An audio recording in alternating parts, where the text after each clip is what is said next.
আমি আইনমন্ত্রী, আমার দায়িত্ব হচ্ছে একটা সুবিচার নিশ্চিত করা। সেটা করতে পারি নাকি দেখেন। যদি যতদিন বেঁচে আছি এই লক্ষ্য থেকে বিন্দু মাত্র বিচ্যুত হব না।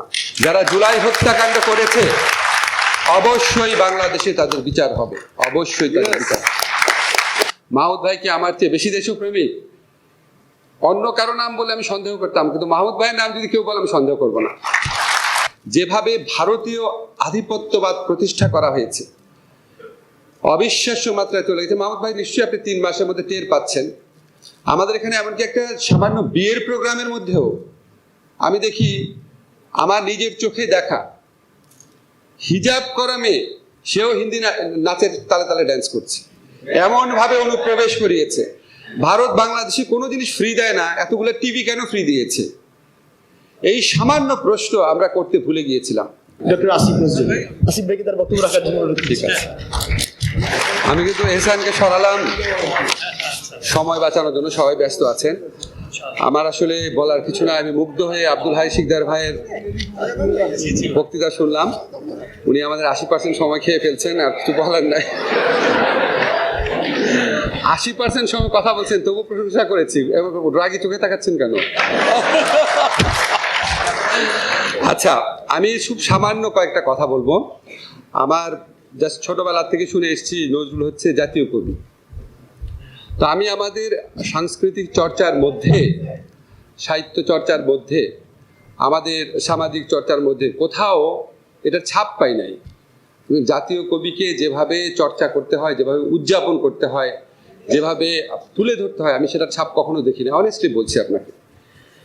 আমি আমার সারা জীবনে দেখেছি রবীন্দ্র চর্চা, যত রকম সাংস্কৃতিক পরিমণ্ডল আছে, গান হোক, নাচ হোক, আবৃত্তি হোক, রাষ্ট্রীয় অনুষ্ঠান হোক, বেতার, টিভি, সব জায়গাতে আমি সবচেয়ে প্রাধান্য দেখেছি, সবচেয়ে বেশি দেখেছি, ওভারওয়েলমিংলি বেশি দেখেছি রবীন্দ্র চর্চা।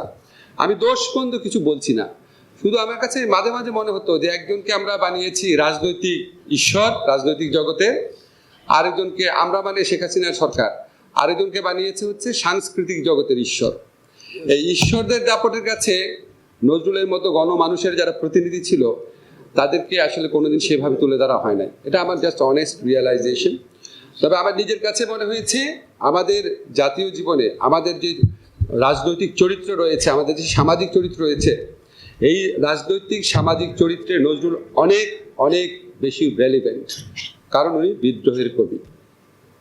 আমরা বারবার বিদ্রোহ করি। আমরা যখন সব মানে কি বলবো আশা হারিয়ে ফেলেছিলাম অধিকাংশ মানুষ, এবং আমরা যখন নিয়তির মতোই ধরে নিয়েছিলাম যে হিসাব করতাম যে 2042 নাকি 82, আর গুনতাম কত বয়স হলে একজন মানুষ আসলে স্বাভাবিক মৃত্যু হয়, এটা গুনতাম আর কতদিন। এবং মাঝে মাঝে আমি দুঃখ করে বলতাম যে আমার মনে হয় উনি আমাদের সবাইকে আউটলিভ করবে। আউটলিভ করা তো বুঝছেন আর কি, আমরা মরে যাবো কিন্তু উনি বেঁচে থাকবে। এবং ধীরে ধীরে কিন্তু বয়স কম ছিল ওনার। তো এরকম একটা সময়ে আমাদের তরুণরা যেই মহান বিদ্রোহ করলো, যে অবিশ্বাস্য বিদ্রোহ করলো, জীবনের মায়া ত্যাগ করে। আমি তো ওদের সাথে অনেক কথা হয়, জাস্ট মনে হয়েছে আমাকে মাঝে মাঝে বলে নাহিদ আসিফরা বলতো আর কি, যে 18তে যারা আন্দোলন করেছিল তাদের সাথে তাদের একটা পার্থক্য আছে। 18তে যারা আন্দোলন করেছিল তারা জীবনের মায়া ত্যাগ করে আসতে পারে নাই, এবং ওরা ডিটারমাইন্ড ছিল মরে গেলে মরে যাব, রাজপথ ছাড়বো না। এবং এই সাহস তারা আমাদের মতো বৃদ্ধ মানুষদের মনে সঞ্চারিত করতে পেরেছিল। এরকম একটা মানে বিদ্রোহী জাতি, এরকম একটা অপরাজেয় জাতি, তার জন্য তো সবচেয়ে বেশি রেলিভেন্ট নজরুলের হওয়ার কথা, সকল চর্চার মধ্যে উনার উপস্থিত থাকার কথা। আমি তো কবিতা পড়তে পারি না, বাট যখন আমরা এই কবিতার লাইনগুলো শুনি যে বিদ্রোহীর অনক্লান্ত আমি সেই দিন হব শান্ত, যবে উৎপীড়িতের ক্রন্দন রোল আকাশে বাতাসে ধ্বনিবে না। এর চেয়ে মহান কথা আর কি থাকতে পারে? মানে এর চেয়ে আমাদের যেই শোষণ শুধু বাংলাদেশে না, পৃথিবীতে নানান দেশে নানান যুগে এবং এখনো হয়, এখানে আপনার মজলুম মানুষের পক্ষে এর চেয়ে সত্য উচ্চারণ, এর চেয়ে সঠিক উচ্চারণ কি হতে পারে? তারপরে যখন আমি এইসব জিনিস পড়ছিলাম, হঠাৎ করে মনে হলো যে বক্তৃতা করতে করতে মাহমুদ ভাইকে জিজ্ঞেস করবো যে আমি সেই দিন হব শান্ত, যবে উৎপীড়িতের ক্রন্দনরোল আকাশে বাতাসে ধ্বনিবে না। মাহমুদ ভাই একটু জিজ্ঞেস, মাহমুদ ভাই এখন কি একটু শান্ত হয়েছেন, একটু শান্তি লাগছে আগের চেয়ে? একটু বোধহয় লাগছে। আমি মাহমুদ ভাইয়ের কথা একটু বলবো। আমার কাছে মনে হয় যে উনি আমার সামনে একজন জীবন্ত নজরুল। আমি আপনাদের অনেস্টলি বলি, আমাকে আমার নিজের সাহস এবং দেশপ্রেম নিয়ে আমার একটু আত্মতৃপ্তি আছে, কিন্তু আমি যখন মাহমুদ ভাইয়ের দিকে তাকাই, আমাকে যদি কেউ জিজ্ঞেস করে মাহমুদ ভাইকে আমার চেয়ে সাহসী, আমি বলবো অবশ্যই সাহসী। মাহমুদ ভাইকে আমার চেয়ে বেশি দেশপ্রেমিক অন্য কারো নাম বলে আমি সন্দেহ করতাম, কিন্তু মাহমুদ ভাইয়ের নাম যদি কেউ বলে আমি সন্দেহ করবো না। এবং আমরা সেই শাহবাগের দুঃসহ দিনগুলোতে, আপনাদের একটু মনে করিয়ে দিই, আমার রুমে আগুন দেওয়া হয়েছিল, 16 থেকে 20টা ব্যানার টাঙিয়ে দেওয়া হয়েছিল যে আমাকে ঢাকা বিশ্ববিদ্যালয় থেকে বহিষ্কার করা হবে। প্রচন্ড মানে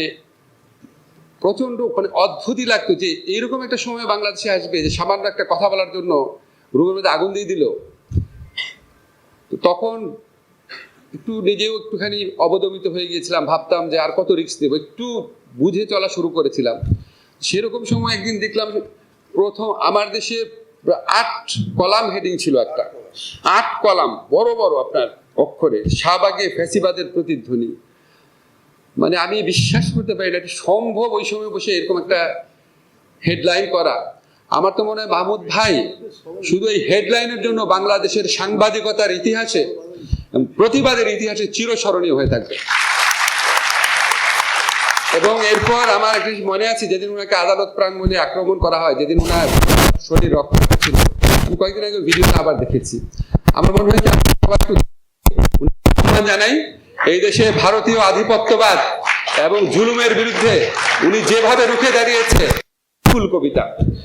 উনি সেখানে বলেছেন যে আমরা যদি না জাগি মা কেমনে সকাল হবে, তোমার ছেলে উঠলে গোমা রাত পোহাবে তবে। তো আমাদের অনেকের মনে হয় আমাদের তরুণরা, আমাদের যুবকরা, আমাদের ছাত্ররা যেভাবে প্রাণ দিয়েছে, তারা জেগে উঠেছিল দেখে রাতটা চলে গেছে। বাট আমার কাছে মাঝে মাঝে মনে হয় আমাদের কি রাত আসলে চলে গেছে? আমাদের একটা রাত চলে গেছে, আমাদের আরো রাত ভবিষ্যতে আসবে। আমাদের এখানে এই রাত আনার যে এজেন্টরা তারা সক্রিয় আছে। কাজে আমাদের যে দীর্ঘস্থায়ী রাত যারা উপহার দিয়েছিল, যারা চাপিয়ে দিয়েছিল, আমাদের অবশ্যই তাদের বিচার করতে হবে। আমাকে অনেক সময় আপনারা বলেন যে পুলিশ এটা করলো কেন, জিনিসপত্রের দাম বাড়লো কেন? আমি আইনমন্ত্রী, আমার দায়িত্ব হচ্ছে একটা সুবিচার নিশ্চিত করা। সেটা করতে পারি নাকি দেখেন। যদি যতদিন বেঁচে আছি এই লক্ষ্য থেকে বিন্দু মাত্র বিচ্যুত হব না। যারা জুলাই হত্যাকাণ্ড করেছে অবশ্যই বাংলাদেশে তাদের বিচার হবে, অবশ্যই তাদের বিচার। আমাদের এখানে আরেকটা সাংস্কৃতিক লড়াই রয়েছে, এখানে শিবিরা রয়েছে, আব্দুল্লাহ শিকদার ভাই রয়েছে, মাহমুদ ভাই রয়েছে। আমাদের এখানে আমি কোনো শত্রুতা বশত বলছি না, আমাদের দেশের সর্বক্ষেত্রে বিশেষ করে সাংস্কৃতিক অঙ্গনে যেভাবে ভারতীয় আধিপত্যবাদ প্রতিষ্ঠা করা হয়েছে, অবিশ্বাস্য মাত্রায় চলে গেছে। মাহমুদ ভাই নিশ্চয়ই আপনি 3 মাসের মধ্যে টের পাচ্ছেন। আমাদের এখানে এমনকি একটা সামান্য বিয়ের প্রোগ্রামের মধ্যেও আমি দেখি আমার নিজের চোখে দেখা হিজাব করা মেয়ে, সেও হিন্দি নাচের তালে তালে ড্যান্স করছে, এমন ভাবে অনুপ্রবেশ করিয়েছে। ভারত বাংলাদেশে কোনো জিনিস ফ্রি দেয় না, এতগুলো টিভি কেন ফ্রি দিয়েছে? এই সামান্য প্রশ্ন আমরা করতে ভুলে গিয়েছিলাম। তো এই সাংস্কৃতিক আধিপত্যবাদের বিরুদ্ধে লড়াই করতে হবে কোনো অন্য দেশের প্রতি শত্রুতা থেকে না, নিজের আত্মপরিচয়, নিজের আত্মমহিমা, নিজের আত্ম অহংকারকে বোঝার জন্য। এই লড়াই মাহমুদ ভাইয়ের পত্রিকা অব্যাহত রাখবে, জুলুমের বিরুদ্ধে পত্রিকার লড়াই অব্যাহত থাকবে, এটা কামনা করছি। নজরুল ইনস্টিটিউটে আমাদের বন্ধুরা আছে, বাংলা একাডেমিতে বন্ধুরা আছে, সমস্ত ক্ষেত্রে নজরুল চর্চাটা শুরু হবে। এই চর্চাটা খুব আনন্দময় ভাবে করতে হবে। আব্দুল্লাহ শিকদার ভাই বললো না যে চাপিয়ে দেওয়া না, চাপিয়ে দেওয়ার পরিণতি কি হয়? এই শত শত মূর্তি ভাঙার মধ্যে তো আপনারা দেখেছেন, চাপিয়ে দেওয়ার দরকার নেই। এটাকে আনন্দময় ভাবে, উপভোগ্য ভাবে, সবার কাছে অংশগ্রহণ ভাবে, সবার কাছে জিনিসটাকে স্প্রেড করতে হবে। আমরা আমাদের তরুণদের মধ্যে স্বতঃস্ফূর্তভাবে যে দেয়াল লিখন দেখেছি, এই দেয়াল লিখনের ভাষা বাংলাদেশের প্রতিটা প্রান্তরে নিয়ে যেতে হবে। আমি আর কিছু বলবো না। ভবিষ্যতে মাহমুদ ভাই বলছে যে উনি আব্দুল্লাহ শিকদার ভাইয়ের পরে বক্তৃতা দিবেন না। আমি পরে আগে কোনো সময় বক্তৃতা দেবো না, উনি বক্তা চাইলে আমি শ্রোতার আসনে বসবো। ধন্যবাদ সবাই। ও আচ্ছা আচ্ছা, একটা কথা সাংবিধানিক স্বীকৃতি ব্যাপারে দেখেন, আমি তো সংবিধান সংস্কার কমিশনে কেউ না, বাট যখন এটা পলিটিক্যাল ডায়ালগ হবে যেখানে আমার ইনভলভ হবে, স্কোপ থাকবে, অবশ্যই আমি এটা বলবো। তবে আমি নজরুল একাডেমি, আব্দুল হাই শিকদার ভাই, মাহমুদুর রহমান ভাই, ওনাদের কাছে রিকোয়েস্ট করবো। মাহমুদুর রহমান ভাইকে রিকোয়েস্ট করা একটু রিস্কি, কারণ উনি গতানুগতিক জিনিস পছন্দ করেন না। আব্দুল হাই শিকদার ভাই আর লতিফুল ইসলাম শিবলি ভাইকে রিকোয়েস্ট করবো, আপনারা সংবিধান সংস্কার কমিটিতে অ্যাটলিস্ট একটা চিঠি পাঠিয়ে রাখেন, তাহলে এটা একটু রেলেভেন্ট হবে। ও আচ্ছা, সরি না, ওই তো নির্বাচন কমিশন। এটা একটা ফর্মাল একটা গেলে, চিঠি গেলে তারপর সুবিধা হবে। ঠিক আছে, ধন্যবাদ সবাইকে। Thank you. ধন্যবাদ ডক্টর আসিফ নজরুলকে। উপস্থিতি ডক্টর আসিফ নজরুলের বক্তব্যের মধ্যে দিয়ে আমাদের আজকের আলোচনা অনুষ্ঠানের সমাপ্তি হয়েছে। আপনারা জানেন যে